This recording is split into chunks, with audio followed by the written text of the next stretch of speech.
ठीक है सुशील, आपके पास आएंगे। और इसी बीच पूर्व पुलिस अधिकारी शैलेंद्र से हमारी सहयोगी निकिता सरीन कर रही है बात। क्या कुछ चीजें निकलकर सामने आती है, सुनते हैं। कर्फ्यू लगा हुआ था और ये खुली जीप में घूम रहा था। ये फुटेज सब मीडिया में आया।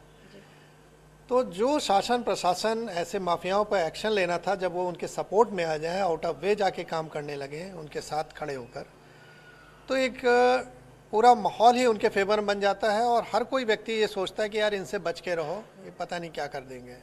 और सबको जान अपनी प्यारी होती है, वो आदमी डरने लगता है जो आम आदमी है, और उसका ही फ़ायदा उठा के फिर इन लोगों ने अपना पूरा एक साम्राज्य कायम किया। और मेरे लिए बहुत ही विकट था उस समय कार्रवाई करना, क्योंकि इस कार्रवाई के बाद और पहले सबने मुझे यही समझाया कि शैलेंद्र तुम ऐसे माफिया से पंगा ले रहे हो जिसको सीधे मुख्यमंत्री सपोर्ट कर रहे हैं। ये किसने कहा था सर आपको? नहीं, हमारे वरिष्ठ अधिकारी लोग हमको समझाते थे इनडायरेक्टली, क्योंकि जब मैंने रिकवर किया और केस वापस नहीं ले रहा था, पोटा में लगा दिया था मैंने, बयान में बदल नहीं रहा था, तो इनडायरेक्टली डायरेक्टली समझाने के नाम पे हमारे वेल विशर बन के हमको समझाते थे कि भाई मुख्यमंत्री और माफिया से तुम एक साथ पंगा ले रहे हो, नहीं चलेगा। तो परिस्थिति बहुत विकट थी और मुझे भी पूरा एसेस करना पड़ा कि भाई मैं क्या कर सकता हूँ, क्योंकि यहाँ तो मेरे लिए कोई रास्ता इन लोगों ने बंद कर दिया, सभी रास्ते कोई ओपन नहीं है। और अंत में 15 दिन बाद मैंने इस रिकवरी के रिज़ाइन किया था। जो गुड वर्क में हम लोग को इनाम मिलना चाहिए था, उसकी सज़ा के रूप में पूरी टीम का अपने ऊपर लेते हुए मैं रिज़ाइन किया। सर, ये रिजिग्नेशन की वजह क्या थी? कोई सरकार थी जिन्होंने आपको सच में डराया था, जिस तरीके से आपके अधिकारी भी आपको समझाते थे? क्योंकि मुख्तार अंसारी वही शख्स है जिस पर भारतीय जनता पार्टी के नेता से लेकर के, कॉन्ट्रैक्टर से लेकर के, कांग्रेस के प्रदेश अध्यक्ष अजय राय के जो 3 भाई हैं, एक को तो उन्होंने मरवाया और दो का इल्ज़ाम है कि एक को उन्होंने मारा और 2 को मरवाया। तो ऐसे बड़े नाम जिसके खून के हाथ उनके उस पे रंगे हैं, ऐसे में आपने ये जो साहस किया था, इस पे आपको एक स्टेप बैक लेने के लिए अधिकारियों के साथ क्या सरकारों ने भी कहा? मुलायम सिंह यादव डायरेक्ट मुझसे नहीं बात कर रहे थे। वो बनारस में उस समय एसएसपी थे, जो उनके पत्नी मुलायम सिंह की सचिव थी अनीता सिंह जी, और उनके हस्बैंड वहाँ थे एसएसपी। उन्होंने मुझसे बात किया कि शैलेंद्र, मुलायम सिंह जी चाहते हैं कि इस केस को ख़त्म कर दिया जाए। तो मैंने कहा कि सर आप पुलिस अधिकारी हैं, आप कैसे जानते हैं, कैसे इस बात को कह सकते हैं कि ख़त्म कर दिया जाए?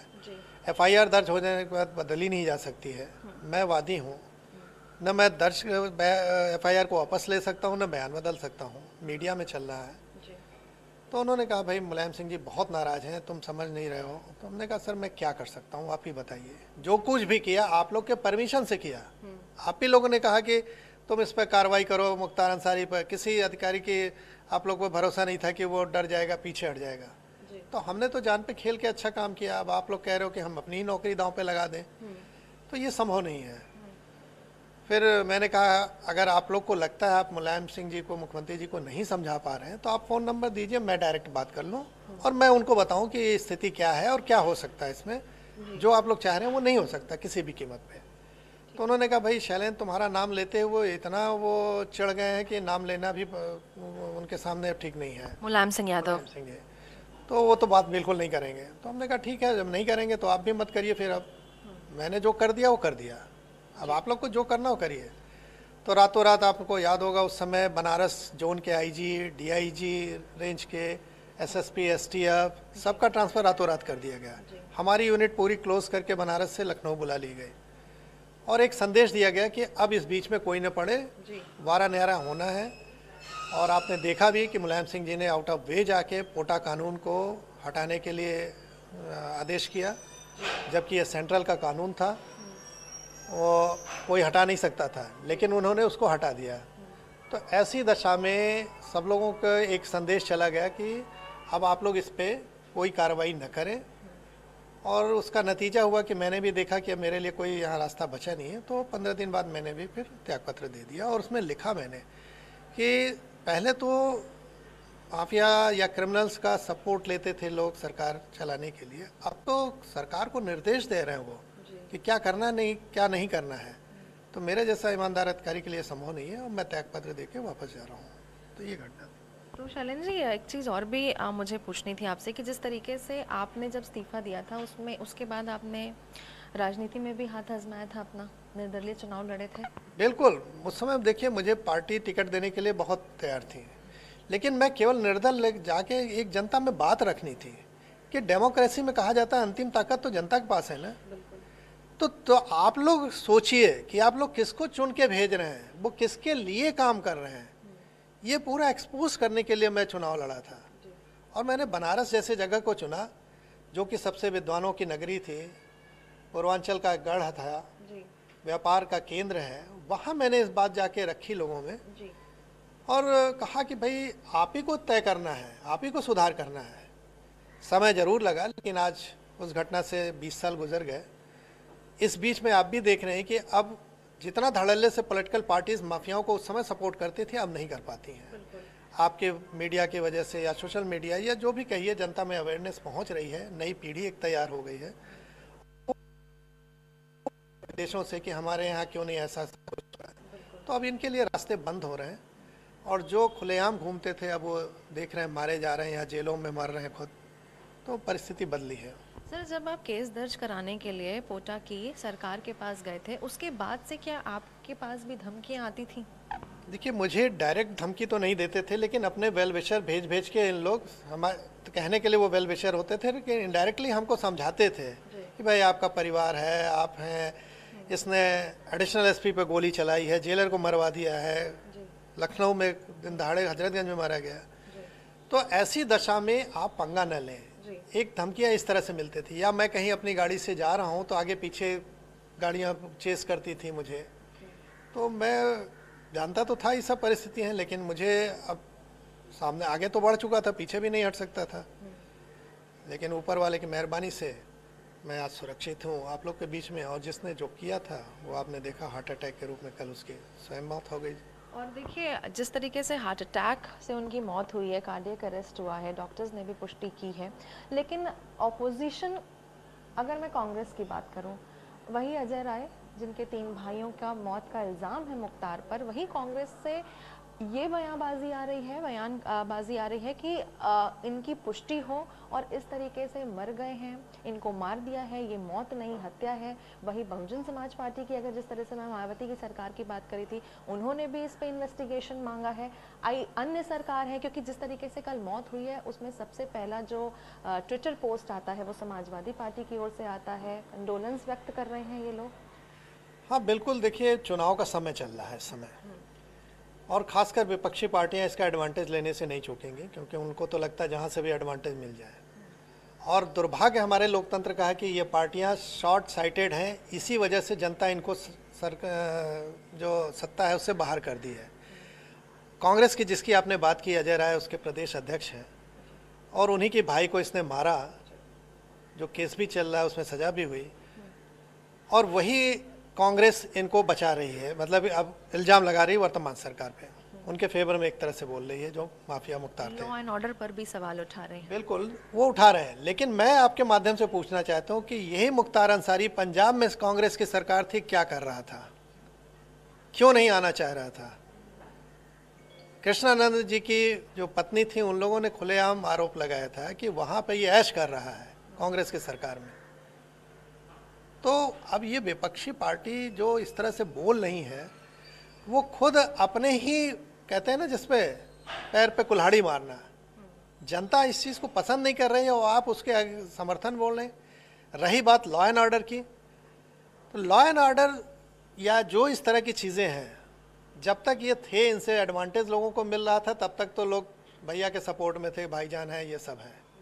लेकिन अब नहीं रहे तो कोई इनके साथ नहीं खड़ा होने वाला। इन लोगों का साम्राज्य मरने के बाद कैसे बिखरता है आप खुद देख लीजिए। अतीक हुए चाहे और भी जो कई रहे, ये सब बिखर जाएगा। आपने जिस तरह बनाया था उसी तरह बिखरेगा। ऊपर वाला न्याय करता है, देर हो सकती है, देर नहीं है। क्योंकि सर इनके लिए भी कहा जाता है कि इनका जो जन्म है वो काफ़ी गौरवशाली परिवार में हुआ था, क्योंकि जिस तरह से हम इनके नाना की बात करें, इनके दादा की बात करें, दादा गांधी जी काफ़ी क्लोज भी रहे थे, लेकिन फिलहाल ये इस तरीके से माफिया की लाइन इन्होंने चुन ली, डॉन बन गए और रिकॉर्ड तोड़ 5 बार ये विधायक भी रहे हैं। और उसके बाद जिस तरह से मैंने एक बताया भी था कि माफिया से माननीय बन गए, सरकारों ने भी काफ़ी सपोर्ट किया और इनका एंड तब हुआ जब योगी सरकार आई, तब इनको हाई सिक्योरिटी बैराक में रखा गया। तो लॉ एंड ऑर्डर तो फिर उसके बाद ही सुधरा ना कहीं। बिल्कुल आप सही कह रही हैं, उसके पहले तो इनके सब कुछ सपोर्ट में था। वर्तमान सरकार जब से आई है तब से ये एक्शन होने लगे। जो आप कह रहे हैं कि इनका परिवार बड़ा रसूख वाला था, एक इज्जत वाला था, जब मैंने भी इस बात को पता किया था तो ये डायरेक्ट इनके परिवार से नहीं है। गांव में अगर कोई हो गया तो जैसे एक आदमी बड़ा हो जाता है तो हर आदमी कहता है ना मेरा ये था अपना सगा, तो डायरेक्ट इनके कोई ब्लड लाइन से नहीं है। और ये उसका आवरण ओढ़ के दिखाता था कि मैं एक अच्छे परिवार से हूँ, मैं गलत नहीं कर रहा हूँ। मैंने जो किया वो रॉबिन हिड के इमेज अपने क्षेत्र में बनाता था कि हमको इससे जनता का सपोर्ट मिले, पॉलिटिकल एडवांटेज मिले, लेकिन वो सब बातें केवल माहौल बनाने के लिए की गई थी। इनके कर्म कैसे थे आपने देखा होगा, इनकी उम्र से ज़्यादा आप ही ने कहा कि मुकदमे हैं, आप अधिकारियों को मरवा दे रहे हैं, अधिकारियों पर गोली चलवा दे रहे हैं, बहुत बड़े वीएचपी के लीडर्स को मार लिया, पुलिस वालों तक को नहीं छोड़ा। बिल्कुल, उदय शंकर जायसवाल जी एडिशनल एसपी थे, उनके ऊपर गोली चलाई थी। तो इनके कर्म कैसे हैं ये तो सामने है ना। हम मान लेते हैं डायरेक्ट कि आपका परिवार से ही कोई अच्छा है, तो कोई ज़रूरी नहीं कि परिवार में सब एक जैसे हो, पाँचों उंगली बराबर नहीं होती हैं। आप जो निकले हैं उसका कर्म आपके साथ, आपका परिवार के नाम पे बच नहीं सकते हैं। हाँ, हो सकता है कांग्रेस में इसने माहौल बनाए हो, उस समय हामिद अंसारी जी थे, वो राष्ट्रपति थे, उनका एडवांटेज कुछ लिया हो, कहीं ना कहीं से अपनी गोलबंदी की हो, लेकिन अब चीज़ें धीरे धीरे जब लोगों को मालूम हुई तो फिर ये अकेले पड़ गए। तो रेजिग्नेशन के बाद आप अपना खेती बाड़ी में आपने अपना पूरा वक्त देना शुरू कर दिया और आज भी आप वही कर रहे हैं? बिल्कुल सही बात है। मैं उस समय जब आया मैंने किसानों की दुर्दशा देखी, तो अब किसानों पर ही काम कर रहा हूँ, एग्री फील्ड में ही पूरा काम कर रहा हूँ, खासकर विशेष रूप से देशी गाय के गौ संवर्धन पे, ग्रीन एनर्जी पे काम कर रहा हूँ, ऑर्गेनिक फूड पे काम कर रहा हूँ। और मैं तो अपना पॉजिटिव सोच लेके आया था और सोच लेके आगे बढ़ता गया। आप लोग के माध्यम से जनता तक पहुँचा, जनता भी प्यार देती है, किसान भी प्यार देते हैं, तो मैं तो अपना सकारात्मक सोच लेके काम करता रहा। इन लोग की नकारात्मक सोच इन पे हावी हुई, उसका नतीजा कल इनके डेथ के रूप में देखा गया। तो जो जैसा करता वैसा फल पाता है। एक आखिरी सवाल सर, जिस तरीके से योगी सरकार आ गई उसके बाद से आपको वहाँ पर बुलाया गया था क्योंकि आपने एक अच्छा कदम उठाया था, और ये भी माना जाता है कि जो कोई अच्छा कदम उठाने के लिए एक सोच चेंज की ओर अगर बढ़ती है तो उसको कई बार रोक दिया जाता है, लेकिन फिर जब पॉजिटिव लोग आ जाते हैं तो फिर से वो चीज़ें उठ जाती हैं। हाँ, सही बात है। इस गवर्नमेंट के आने के बाद सबसे पॉजिटिव तो यही मुझे हुआ, योगी जी ने हमारे ऊपर जो 2 केस थे उनको वापस लिया। आप पे कौन कौन से केस थे? मेरे ऊपर थे, एक बनारस में डीएम के ऊपर के कार्यालय में जाके तोड़फोड़ किया है, और एक लखनऊ में सूचना आयोग में था, जिनमें मुझे अरेस्ट करके जेल में भी डाला गया था। और उन केस की वजह से न मेरा पासपोर्ट बन पाता था, न मुझे आर्म्स लेना हो तो लाइसेंस भी नहीं बन पाता था, जबकि मेरे को सिक्योरिटी थ्रेट इतनी थी। तो वो केस वापस हुआ तो मुझे रिलीफ मिला, और जिस काम को मैं कर रहा हूँ अभी उसमें वर्तमान सरकार भी उस चीज़ को चाहती है कि हो, देशी गाय के गौ संवर्धन पे हमारी केंद्र की सरकार भी उस पर काम कर रही है। खासकर जो ग्रीन एनर्जी हम लोगों ने बुल एनर्जी किया, बहुत ही आज के दिन में उसमें हमें इंडिया गवर्नमेंट से भी पेटेंट मिला, वर्ल्ड पेटेंट मिला। तो हम लोग जो एक अच्छा काम कर रहे हैं उसको वर्तमान सरकार भी सपोर्ट कर रही है, और इंटरनेशनल लेवल पर उसका रिकग्निशन हुई है, वहाँ से लोग आ रहे हैं इस पर काम करने के लिए, आगे मिल के साथ चलने के लिए। तो मैं तो संतुष्ट हूँ अपने काम से।